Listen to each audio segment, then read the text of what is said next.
কাল ওয়াশিংটনে বৈঠকে মার্কিন শুল্ক কমবে আশা অর্থ উপদেষ্টার কূটনৈতিক ব্যর্থতা বলছেন বিশ্লেষকরা। তিন নির্বাচনকে বৈধ বলা পর্যবেক্ষকরা আর সুযোগ পাবে না। সিইসি তত্ত্বাবধায়ক ব্যবস্থা পুনর্বহাল হাইকোর্টের পূর্ণাঙ্গ রায়। জাতীয় পার্টিতে ফের গৃহদাহ, নতুন মহাসচিব ঘোষণার পর দিনই অব্যাহতি পাওয়া নেতাদের পাল্টা সংবাদ সম্মেলন। বৃষ্টিতে কক্সবাজার, ফেনী সহ উপকূলের নিচু এলাকা প্লাবিত, পদ্মায় আকস্মিক ভাঙন, আতঙ্কে এলাকাবাসী।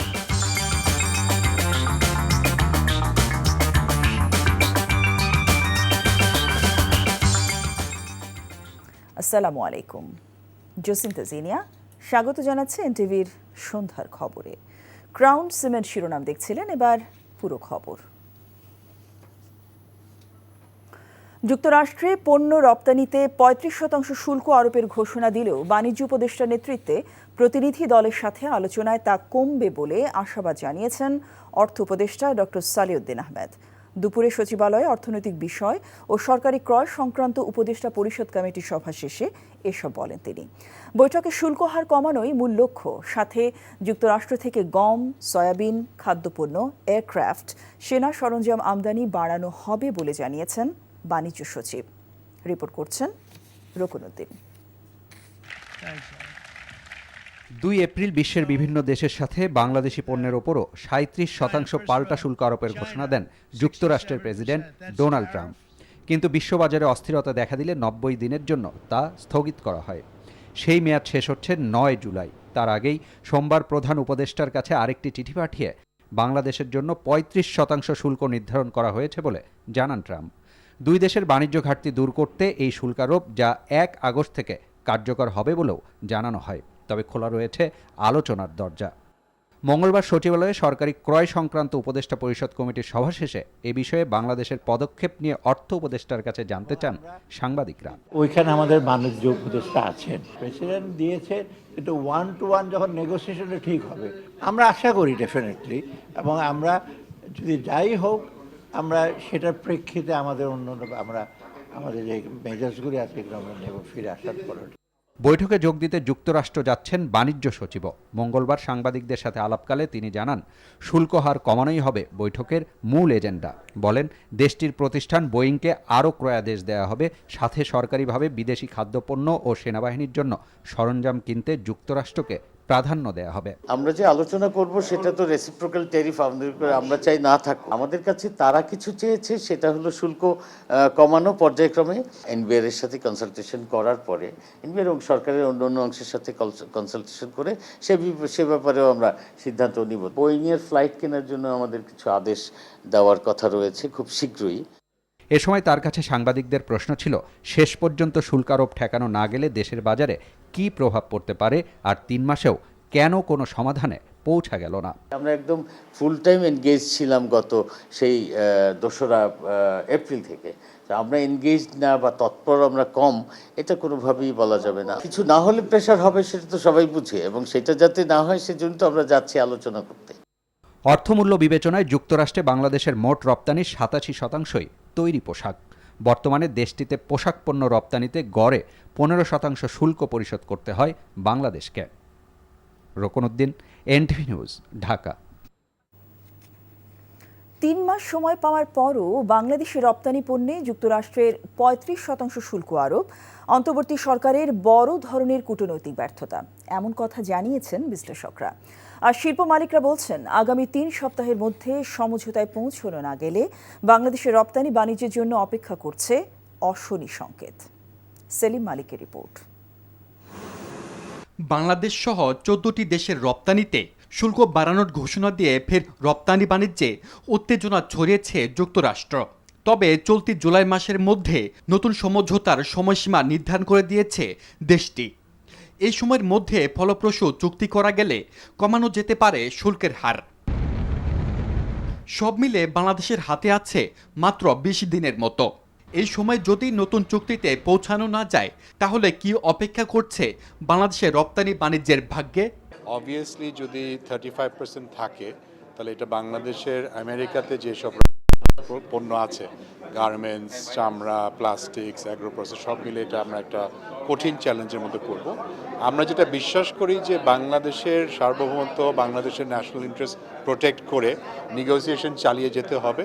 যুক্তরাষ্ট্রের প্রেসিডেন্ট ডোনাল্ড ট্রাম্প গত এপ্রিলে নতুন শুল্ক নীতির ঘোষণা দেন। পরে সমঝোতার জন্য সময় দেওয়া হয় 3 মাস, যা শেষ হতে যাচ্ছে এই সপ্তাহেই। দীর্ঘ এই সময়টিকে কেন কাজে লাগাতে পারল না বাংলাদেশ? চায়নার সঙ্গে এত তাদের বাণিজ্য বিরোধ বা অন্যান্য যে সমস্ত রাজনৈতিক বিরোধগুলো আছে, এটা সত্ত্বেও তারা একটা মানে চুক্তির মতো করে ফেলেছে, কিন্তু বাংলাদেশ কোনো কিছুই করেনি। তাহলে অর্জনটা কি? তো শুধু কথার ফুল ধরে দিয়ে তো হবে না যে আমরা উইন উইনে যাব।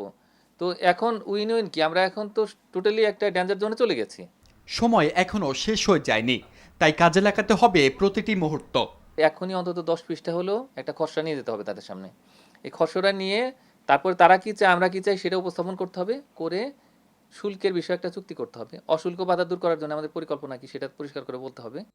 সমঝোতার প্রয়োজনে যুক্তরাষ্ট্রে বাংলাদেশের বিনিয়োগের সুযোগ করে দেওয়ার আহ্বান জানান অর্থনীতিবিদরা।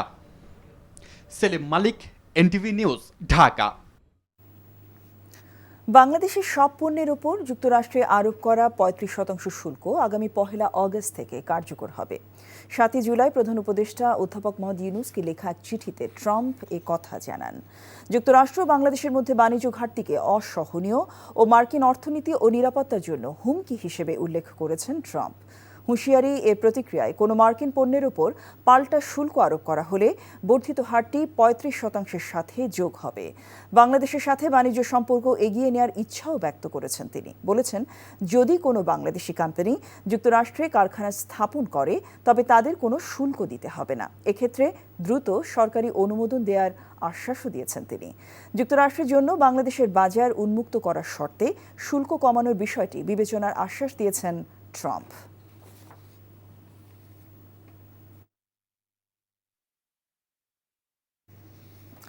শেখ হাসিনা সরকারের অধীনে যে 3টি নির্বাচনে বিদেশি পর্যবেক্ষকরা নির্বাচনকে বৈধ বলে সার্টিফিকেট দিয়েছে, তাদেরকে আগামী নির্বাচনে পর্যবেক্ষণের সুযোগ দেওয়া হবে না বলে জানিয়েছেন প্রধান নির্বাচন কমিশনার এএমএম নাসির উদ্দিন।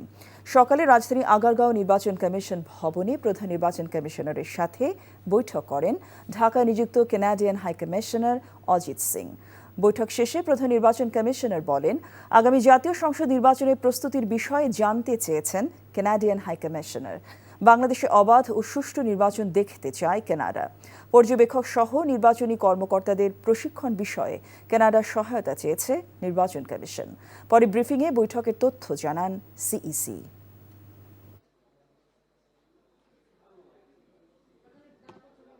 যে সমস্ত পর্যবেক্ষক গত 3টা নির্বাচনকে সার্টিফিকেট দিয়েছে যে খুব সুন্দর নির্বাচন হয়েছে, অ্যাকসেপ্টেবল ক্রেডিবল নির্বাচন হয়েছে, তো তাদেরকে কি আমাদের নেওয়া উচিত? আমরা নিব, দেখে শুনে নিব, যারা ডিপেন্ডেবল, রিলায়েবল এবং যাদের এক্সপিরিয়েন্স আছে। আমি ফরেন অবজার্ভের কথা বলছি, যাদের এক্সপিরিয়েন্স আছে, বিভিন্ন দেশে তারা হয়তো ইলেকশন অবজার্ভ করেছে, সুতরাং ওই ধরনেরই আমরা নিব, মাইনাস দোজ যারা আগের 3টা নির্বাচনকে যারা সার্টিফিকেট দিয়েছে, এদেরকে কোনো মতেই না। নির্দলীয় তত্ত্বাবধায়ক সরকার ব্যবস্থা বিলুপ্তি সংক্রান্ত সংবিধানের ৫ম সংশোধনী আংশিক বাতিল করে হাইকোর্টের দেয়া রায়ের পূর্ণাঙ্গ অনুলিপি প্রকাশ হয়েছে আজ। এই রায়ের ফলে সংবিধানে পুনর্বহাল হচ্ছে তত্ত্বাবধায়ক সরকার ব্যবস্থা, ফিরছে গণভোটের বিধানও। এর আগে গত বছরের ১৭ই ডিসেম্বর রায় দেয় হাইকোর্টের একটি দ্বৈত বেঞ্চ। রায়ের পর্যবেক্ষণে আদালত বলেছে, ৫ম সংশোধনীর মাধ্যমে সংবিধানের মৌলিক কাঠামো ধ্বংস করা হয়েছিল। ২০১১ সালে তৎকালীন আওয়ামী লীগ সরকার তত্ত্বাবধায়ক সরকার ব্যবস্থা বাতিল করে সংবিধানের ৫ম সংশোধনী করে। রায় পর্যবেক্ষণে আদালত আরও বলে, তত্ত্বাবধায়ক সরকার রাজনৈতিক ঐকমত্যের ভিত্তিতে হয়েছিল, যে কারণে এটি সংবিধানের মৌলিক ভিত্তি হয়ে গেছে। সেই ভিত্তিকে ধ্বংস করা হয়েছে। ভিন্ন মতকে দমন নয়, বরং অন্যের মতকে সুরক্ষার জন্য সর্বোচ্চ চেষ্টার কথা জানিয়ে বিএনপি মহাসচিব মির্জা ফখরুল ইসলাম আলমগীর বলেছেন, ভিন্ন মত পোষণ ও কথা বলার স্বাধীনতাই গণতন্ত্রের সৌন্দর্য। অন্যদিকে বিএনপি সিনিয়র যুগ্ম মহাসচিব রিজভী আহমেদ বলেছেন, বিএনপির নামে সংঘবদ্ধ অপপ্রচার চালিয়ে নির্বাচন পেছানোর ষড়যন্ত্র চলছে। হাসান মাহমুদের রিপোর্ট।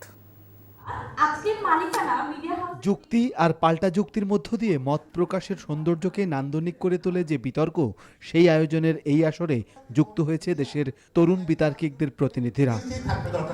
বাংলা একাডেমি মিলনায়তনে বাংলাদেশ ডায়ালগের আয়োজনে সিভিল ডিসকোর্স 2025-এর সমাপনী দিনে প্রধান অতিথির বক্তব্যে বিএনপি মহাসচিবও বললেন, ভিন্ন মতই গণতন্ত্রের সৌন্দর্য, আর নতুন বাংলাদেশে ঘুচাতে হবে কেন্দ্রের সাথে প্রান্তের দূরত্ব। তর্ক আছে, বিতর্ক আছে, মতের অমিল আছে। আমি তোমার সঙ্গে একমত হব না, কিন্তু তোমার মতকে রক্ষা করার জন্য আমি আমার প্রাণ পর্যন্ত বিসর্জন দিতে রাজি আছি। আমরা এটাতে বিশ্বাস করি, আমরা লিবারেল ডেমোক্রেসিতে বিশ্বাস করি। আমরা বিশ্বাস করি যে আমার কথা বলার স্বাধীনতা থাকতে হবে, তোমারও কথা বলার স্বাধীনতা থাকতে হবে, এবং এটাই হচ্ছে উপযুক্ত একটা ডেমোক্রেসি। এদিকে নয়াপল্টনে এক সংবাদ সম্মেলনে বিএনপির পক্ষ থেকে অভিযোগ করা হয়, দলের নাম ভাঙিয়ে অনেকেই অপকর্ম চালিয়ে যাচ্ছে। অত্যন্ত পরিকল্পিতভাবে প্রযুক্তি ব্যবহার করে স্বার্থান্বেষী মহল বিএনপির নামে সামাজিক যোগাযোগ মাধ্যমে নানা অপপ্রচার চালাচ্ছে। এই পরিকল্পিত অপপ্রচার, অপতৎপরতা, কৃত্রিমভাবে তৈরি সামাজিক অশান্তি ও গণতন্ত্রের পথ চলাকে বাধাগ্রস্ত করা এবং নির্বাচন পেছানোর সুদূর প্রসারী পরিকল্পনা বলে জনগণ মনে করে। বিএনপি কোনো চাঁদাবাজ দুষ্কৃতিকারীকে বরদাস্ত করবে না বলেও সতর্ক করা হয় সংবাদ সম্মেলন থেকে। এটাই তো নৈরাজ্য। Hasan Mahmud, NTV news, Dhaka. পাবনা কুষ্টিয়া হয়ে এখন মেহেরপুরে এনসিপির জুলাই পদযাত্রা। আবরার ফাহাদ থেকে আবু সাইদ মুগ্ধরা যে বাংলাদেশ দেখতে চেয়েছিল, সেই বাংলাদেশ গড়তে দেশবাসীকে আহ্বান জানিয়েছেন জাতীয় নাগরিক পার্টির আহ্বায়ক নাহিদ ইসলাম। বিকেলে মেহেরপুর শহরে পৌঁছায় জুলাই পদযাত্রা। এ সময় এনসিপির তরুণ কেন্দ্রীয় নেতাদের সঙ্গে শহরে পদযাত্রা ও পথসভায় অংশ নেন দলীয় নেতাকর্মী সহ বিভিন্ন শ্রেণী পেশার মানুষ। রাতে মুজিবনগরে আরেকটি পথসভার কথা রয়েছে। এর আগে দুপুরে কুষ্টিয়ার কুমারখালী উপজেলার রায়ডাঙ্গা গ্রামে বুয়েট শিক্ষার্থী শহীদ আবরার ফাহাদের কবর জিয়ারত শেষে এনসিপি প্রধান নাহিদ ইসলাম বলেন, ভারতের বিরুদ্ধে কথা বলায় বুয়েট শিক্ষার্থী আবরার ফাহাদকে হত্যা করা হয়েছে। এরপর কুমারখালীর আলাউদ্দিন মোড়ে পথসভা করে কুষ্টিয়া শহরে পদযাত্রা শুরু হয়। পরে 5 রাস্তা মোড়ে মূল পথসভা অনুষ্ঠিত হয়। এর আগে শহরের দিশা টাওয়ারে জুলাই বিপ্লবে নিহত ও আহত পরিবারের সাথে কথা বলেন এনসিপির কেন্দ্রীয় নেতৃবৃন্দ। আবরার ফাহাদের মৃত্যু এবং এই মৃত্যুর প্রতিবাদে যে আন্দোলন, সেই আন্দোলন কিন্তু বাংলাদেশের রাজনীতির মোড় ঘুরিয়ে দিয়েছিল। সেই শহীদরা যেই স্বপ্নের বাংলাদেশ দেখেছিল, যে স্বাধীন সার্বভৌম মর্যাদার বাংলাদেশ স্বপ্ন দেখেছিল, যে বাংলাদেশপন্থী রাজনীতির উত্থান তারা করতে চেয়েছিল, আমরা সেই রাজনীতি করতে চাই। সেই আহ্বান আমরা পুরো দেশবাসীকে জানাচ্ছি। জাতীয় পার্টিতে আবারও শুরু হয়েছে গৃহদাহ। দলে মহাসচিব হিসেবে শামীম হায়দার পাটোয়ারির নাম ঘোষণার 12 ঘণ্টা না যেতেই অব্যাহতি পাওয়া মহাসচিব মুজিবুল হক চুন্নু সহ জ্যেষ্ঠ নেতারা ক্ষোভে ফেটে পড়েন। তারা দলটির অভ্যন্তরে আর্থিক অনিয়মেরও অভিযোগ তোলেন। তবে নবনিযুক্ত মহাসচিব শামীম হায়দার পাটোয়ারির দাবি, দলের গঠনতন্ত্র মেনেই তাকে নিয়োগ দিয়েছেন চেয়ারম্যান। বিস্তারিত ইফতেখার রেজা রিপোর্টে। জাতীয় পার্টি কখনো ক্ষমতায় থেকে আবার কখনো গৃহপালিত বিরোধী দলের ভূমিকা পালন করে দেশের মানুষের কাছে আলোচনা সমালোচনার বিষয়ে পরিণত হয়েছে। স্বৈরাচার শেখ হাসিনার অধীনে একতরফা দিনের ভোট রাতে এবং সাজানো নির্বাচনে নৌকার সহযাত্রী ছিল দলটি। এই দলটির প্রধান এইচ.এম. এরশাদের মৃত্যুর পর তারই ছোট ভাই গোলাম মোহাম্মদ কাদের, স্ত্রী রওশন এরশাদ এবং সাবেক স্ত্রী বিদিশা এরশাদের মধ্যে দলের কর্তৃত্ব নিয়ে টানাপোড়েন তৈরি হয়। 5 আগস্ট শেখ হাসিনার পতনের পর রাজনীতির মাঠে জাতীয় পার্টিও কোণঠাসা হয়ে পড়ে। অনেকটা আড়ালে চলে যায় জাতীয় পার্টির কর্মকাণ্ড। কিন্তু হঠাৎই সোমবার সন্ধ্যায় সাবেক সংসদ সদস্য শামীম হায়দার পাটোয়ারিকে দলের মহাসচিব ঘোষণার পর উত্তাপ ছড়ায়। সেই উত্তাপ পরস্পরের বিরুদ্ধে অভিযোগ পাল্টা অভিযোগ পর্যন্ত গিয়ে গড়ায়। তিনি বিশের এক পথ ছাড়া তিনি বললেন যে আমি পার্টি চালাতে পারব, অর্থাৎ তার সমস্ত ক্ষমতা থাকতে হবে, এবং তিনি আরো বললেন আমি যা বলবো সেটাই পার্টির পলিসি। সদ্য বিদায়ী মহাসচিব ও তার পক্ষের জ্যেষ্ঠ নেতারা দলটির চেয়ারম্যানের একক সিদ্ধান্তের চরম প্রতিক্রিয়া তুলে ধরেন। তবে দলের গঠনতন্ত্র মেনেই তাকে নিয়োগ দেওয়া হয়েছে বলে দাবি করেন শামীম হায়দার পাটোয়ারি। এই গঠনতন্ত্রে যে 20-এর ক, আমি বিএনপি, আওয়ামী লীগ সহ বাংলাদেশের অনেক রাজনৈতিক দলের গঠনতন্ত্র কালেকশন করে আমি দেখলাম এই ধরনের কোনো ধারা অন্য কোনো দলের গণতন্ত্রে নাই। জি, আসলে বেশিরভাগ মহাসচিব বিশ্বের একের ক দিয়েই মহাসচিব হয়েছে, তো তখন স্বাভাবিকভাবেই ওনারা এটাকে অন করে, আর যাওয়ার সময় এটাকে সবাই ডিজোন করে। এই ধরনের একটি ধারা থাকার প্রয়োজন আছে। দলের সংকট নিরসনে নেতাকর্মীরা চাইলে বহিষ্কৃতরা ফিরে আসতে পারেন বলেও জানান শামীম হায়দার পাটোয়ারি। Iftekhar Reza, NTV news, Dhaka. সপ্তাহব্যাপী টানা বৃষ্টি ও পাহাড়ি ঢলে কক্সবাজারে বন্যা দেখা দিয়েছে। এতে জেলার উখিয়া ও টেকনাফের অর্ধশতাধিক গ্রাম প্লাবিত হয়েছে। আশঙ্কা দেখা দিয়েছে পাহাড় ধসের। ফেনীতে একদিনে সর্বোচ্চ 233 মিলিমিটার বৃষ্টি হয়েছে। এছাড়া নোয়াখালী সহ উপকূলীয় এলাকার নিচু এলাকা প্লাবিত হয়েছে। সব সমুদ্র বন্দরসমূহকে 3 নম্বর স্থানীয় সতর্ক সংকেত দেখিয়ে যেতে বলেছে আবহাওয়া অফিস। ওয়ালিউল্লাহ অলির ডেস্ক রিপোর্ট। অব্যাহত বর্ষণে কক্সবাজার হোটেল মোটেল জোনের কলাতলী প্রধান সড়কে জলাবদ্ধতা সৃষ্টি হয়েছে। উখিয়া ও টেকনাফ উপজেলার অন্তত 50টি গ্রাম প্লাবিত হয়েছে। এতে জেলার প্রায় লক্ষাধিক মানুষ পানিবন্দী হয়ে পড়েছে। বঙ্গোপসাগরে সৃষ্ট লঘুচাপের কারণে সাগর উত্তাল রয়েছে। কক্সবাজার সমুদ্র সৈকতে আসা পর্যটকদের সতর্ক করছে লাইফগার্ড কর্মীরা। বিরূপ আবহাওয়ার কারণে টেকনাফের সাথে সেন্ট মার্টিনস দ্বীপের নৌ যোগাযোগ বন্ধ রয়েছে। আমাদের অনেক কষ্ট করে পরীক্ষা দিতে যেতে হবে, আর আমাদের এই যে একটা কারাচানা নদী, ওইটা যদি একটু খনন করা হতো তাহলে আমরা একটু সুবিধা পেতাম।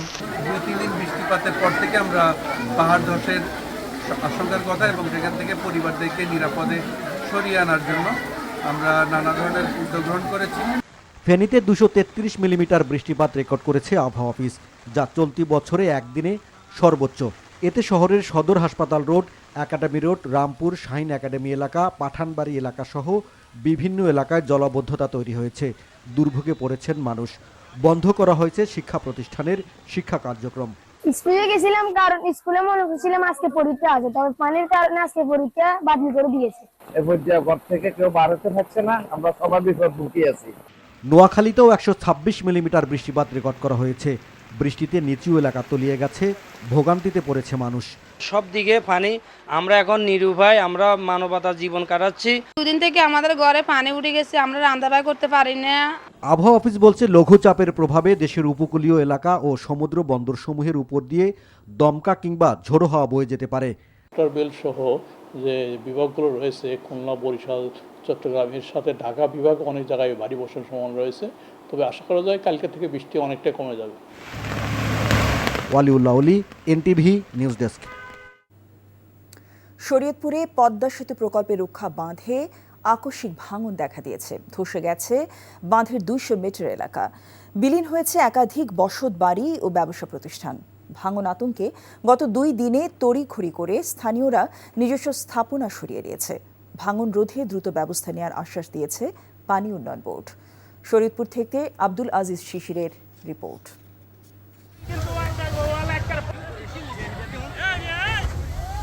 চোখের পলকে বিলীন হচ্ছে বসতভিটা। শরীয়তপুরের জাজিরার মাঝিরঘাট এলাকার পদ্মা সেতু কনস্ট্রাকশন ইয়ার্ড রক্ষা বাঁধে 200 মিটার এলাকা নদীতে ধসে গেছে। মুহূর্তেই নদীগর্ভে বিলীন হয়ে যায় বেশ কয়েকটি বসতভিটা ও ব্যবসা প্রতিষ্ঠান। নদীর বাঁধ ভেঙে যাওয়ায় আতঙ্ক ছড়িয়ে পড়ে স্থানীয়দের মাঝে। ভাঙনের হাত থেকে রক্ষা পেতে তড়িঘড়ি করে নদী পাড়ের স্থাপনা সরিয়ে নিচ্ছেন তারা। স্থানীয়রা জানান, শরীয়তপুরের এই বাঁধ বেশ কয়েকবার ভাঙনের কবলে পড়েছে। ঘরবাড়ি হারিয়ে দিশেহারা হয়ে পড়েছেন তারা।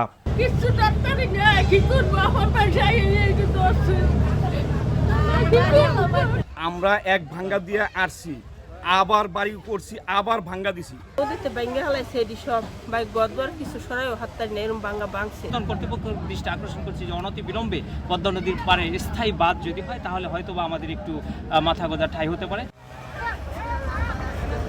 তীররক্ষা বাঁধের ভাঙন ঠেকাতে জিও ব্যাগ ফেলে দায় সারছে শরীয়তপুর পানি উন্নয়ন বোর্ড। আমরা এটা ভাঙনটা প্রতিরোধ করার জন্য যেন আর একটু না ভাঙে, এর জন্য আমরা প্রয়োজনীয় পদক্ষেপ হিসাবে আমরা বালুভর্তি জিও ব্যাগ ফেলব।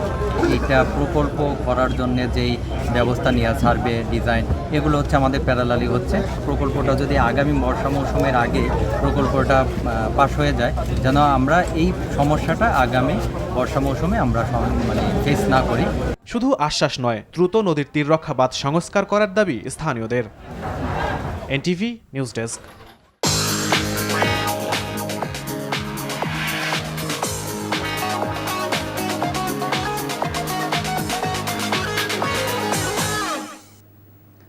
মার্কেন্টাইল ব্যাংক অর্থনীতির খবর। পুঁজিবাজারে তালিকাভুক্ত হলে ব্যবসায়িক ক্ষতির আশঙ্কায় অনেক ভালো কোম্পানি তালিকাভুক্ত হতে চায় না। আবার সম্প্রতি যেসব কোম্পানি তালিকাভুক্ত হয়েছে সেগুলোর মান নিয়েও সংশয় রয়েছে। সকালে রাজধানী একটি হোটেলে বাংলাদেশ মার্চেন্ট ব্যাংকার্স অ্যাসোসিয়েশন আয়োজিত এক আলোচনা সভায় এমন কথা জানান বক্তারা। তারা বলেন, ভালো কোম্পানি পুঁজিবাজারে টানতে তালিকাভুক্ত ও অতালিকাভুক্ত কোম্পানির করের পার্থক্য কমপক্ষে 15 থেকে 20% করা উচিত। প্রধান উপদেষ্টার অর্থনীতি বিষয়ক বিশেষ সহকারী ডক্টর আনিসুজ্জামান চৌধুরী জানান, পুঁজিবাজারের উন্নয়নে সর্বোচ্চ গুরুত্ব দিচ্ছে অন্তর্বর্তী সরকার।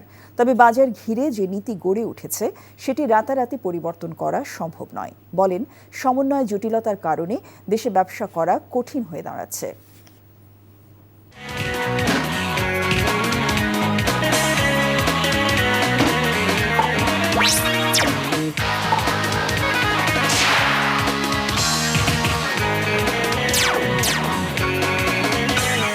ফুটবল। নারী ফুটবলে বাংলাদেশ ইতিহাস গড়লেও ঘরোয়া ফুটবলে নেই কোনো সাংগঠনিক কাঠামো। 2010 সালে আন্তর্জাতিক ফুটবল অঙ্গনে পা রাখার পর থেকে 15 বছরে ঘরোয়া লীগ হয়েছে মাত্র 6 বার। মেয়েরা যে সাফল্য এনে দিয়েছে তার ধারা অব্যাহত রাখতে লীগ আয়োজনের বিকল্প দেখছেন না সাবেক ফুটবলাররা। নিলয় মজুমদারের রিপোর্ট। সাফের গণ্ডি পেরিয়ে বাংলাদেশকে প্রথমবারের মতো এশিয়ার শীর্ষ মঞ্চে নিয়ে গেছেন আফিয়াদা, ঋতুপর্ণারা। বিস্ময়কর হলেও সত্যি, দেশে মেয়েদের জন্য কোনো টুর্নামেন্ট নেই। সর্বশেষ লিগ হয়েছে 13 মাস আগে, সেটিও নামমাত্র। তাই নতুন খেলোয়াড়দের উঠে আসার রাস্তা সহজ করতে লিগ আয়োজনের বিকল্প দেখছেন না জাতীয় দলের ফরওয়ার্ড তহুরা খাতুন। আমাদের দেশে তো লিগ রেগুলার হয় না। তো যেমন আপনার ভুটানই ধরেন একটা দেশ, ওদের তো আর মেয়ের টিমে তো ভালো রেজাল্ট করে নাই, আমরা যেমন করছি তাও যতটুকু পারছি। তো আমার মনে হয় যে আমাদের দেশে যদি লিগটা কন্টিনিউ হইতো, আমার মনে হয় আরও অনেক প্লেয়ার বের হয়ে আসতো। একের পর এক সাফল্য এনে দিলেও দেশের নারী ফুটবলের কোনো কাঠামোই গড়ে ওঠেনি। শুধুমাত্র বাফুফে ভবনে দীর্ঘমেয়াদী অনুশীলন ক্যাম্পেই তাদের পথ চলা। এই মুহূর্তে মেয়েদের লিগ নিয়মিত করতে বাফুফের আরও উদ্যোগ নেওয়া উচিত বলে মনে করেন সাবেক ফুটবলার শফিকুল ইসলাম মানিক। নারী ফুটবলই ভালো রেজাল্ট দিচ্ছে, চমক দিচ্ছে, সব কিছু তারাই দিচ্ছে। তো সেই হিসাবে আমি মনে করি কেন যে ক্লাবরা এই লিগটায় অংশগ্রহণ করে না, এটা খুবই দুঃখজনক। আমার কাছে মনে হয় যে একটা আইনই হওয়া উচিত ফেডারেশনের সভাপতি নিজেই ক্লাবগুলোর প্রেসিডেন্টের সাথে কথা বলে তাদের একটা টিম করা উচিত এবং তাদেরকে প্যাট্রোনাইজ করা উচিত। নানান সীমাবদ্ধতার মাঝেও মেয়েদের অর্জনের এত প্রশস্তি গাথার মধ্যে তাই গোড়ায় গলত হয়ে থেকে গেছে লিগ ফুটবলের অভাব। নীলা মজুমদার, এনটিভি নিউজ, ঢাকা। খবর শেষ করছি, তবে যাবার আগে ক্রাউন সিমেন্ট শিরোনামগুলো আরেকবার। কাল ওয়াশিংটনে বৈঠকে মার্কিন শুল্ক কমবে আশা অর্থ উপদেষ্টার, কূটনৈতিক ব্যর্থতা বলছেন বিশ্লেষকরা। 3 নির্বাচন বৈধ বলা পর্যবেক্ষকদের সুযোগ নেই, সিইসি তত্ত্বাবধায়ক পুনর্বহালে হাইকোর্টের পূর্ণাঙ্গ রায়। জাতীয় পার্টিতে ফের গৃহদাহ, নতুন মহাসচিব ঘোষণার পরদিনই অব্যাহতি পাওয়া নেতাদের পাল্টা সংবাদ সম্মেলন। বৃষ্টিতে কক্সবাজার, ফেনী সহ উপকূলের নিচু এলাকা প্লাবিত, পদ্মায় আকস্মিক ভাঙন, আতঙ্কে এলাকাবাসী। এই ছিল সন্ধ্যার খবরে। এই খবরের ভিডিও সহ আপডেট জানতে ভিজিট করুন এনটিভি অনলাইন www.ntvbd.com। এছাড়াও এনটিভি জনপ্রিয় সব অনুষ্ঠান ও খবরের আপডেট জানতে ভিজিট করুন আমাদের ইউটিউব ভেরিফাইড ফেসবুক পেজ। রাত 10:30টায় রাতের খবর দেখার আমন্ত্রণ রইল। সবাইকে ধন্যবাদ।